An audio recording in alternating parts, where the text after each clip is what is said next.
इस वीडियो में हम लोग देखेंगे कि ये प्रोसेस अकाउंट को हमको कैसे कैसे इंटरप्रेट करना है। सबसे पहले ये लिखा है ना प्रीवियस प्रोसेस वाला पार्ट, इसको भी छोड़ दो, इसका कुछ नहीं देखना। इधर आओ, सबसे पहले हमारी कॉस्ट क्या होती है किसी भी कोई भी मैन्युफैक्चरिंग में। सबसे पहले हम लोग मटेरियल लगाते हैं, मटेरियल की कोई यूनिट्स होती है और है ना वो यूनिट्स होती है, तो हम लोग वो यहाँ लिख देंगे और अमाउंट लिख देंगे।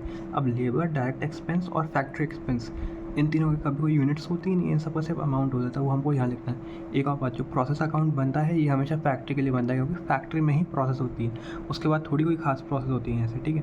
हमने बोला कि अब हमारा कुछ गुड्स हमारे कुछ हो गए, हमको नेक्स्ट प्रोसेस के लिए भेजना है, ठीक है। तो हम लोग नेक्स्ट प्रोसेस को यहाँ लिखेंगे और वहाँ पे कुछ प्रोडक्ट डाल देंगे।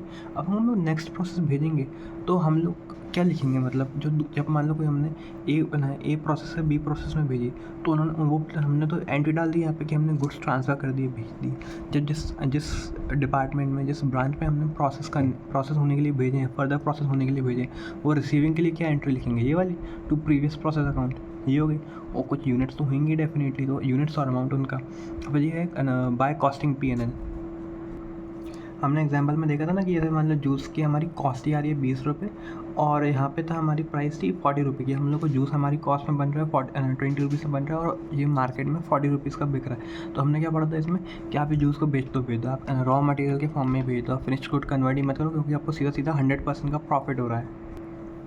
तो ये वही है, हमने कॉस्टिंग P&L में हम लोगों ने ट्रांसफ़र कर दी जो भी यूनिट्स बेच दिए हैं, ये वही वाली हैं जो रॉ मटेरियल बेच दिए। क्योंकि ये फिनिश गुड इसलिए नहीं हो सकती, क्योंकि जो भी फिनिश गुड हमने बनाया वो हम लोग FG मैन्युफैक्चर्ड अकाउंट में हम लोग ट्रांसफ़र कर देते हैं। हमने कॉस्टिंग P&L में पढ़ा था, कॉस्ट अकाउंटिंग सिस्टम में पढ़ा था।